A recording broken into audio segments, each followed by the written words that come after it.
নমস্কাৰ বন্ধুসকল, মই আজি এডাল ধতুৰাৰ গছৰ ভিডিঅ' এটা বনাই আছোঁ। আপোনালোকে চাব। এইডাল হৈছে ধতুৰাৰ গছ।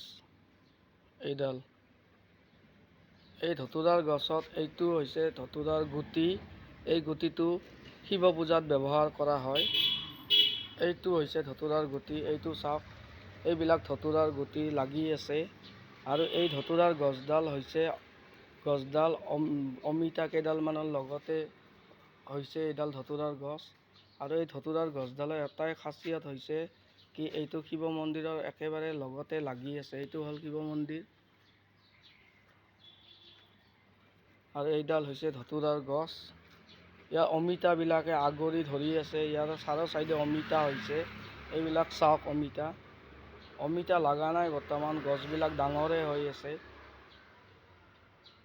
আৰু এইডাল হৈছে ধতুৰাৰ গুটি। এইটো চাওক, এইটোৱে মোৰ আজিৰ ভিডিঅ'। আপোনালোকে চাব, লাইক কৰিব, ছাবস্ক্ৰাইব কৰিব আৰু কমেণ্ট কৰিব। এইটোৱে মোৰ আজিৰ ভিডিঅ'।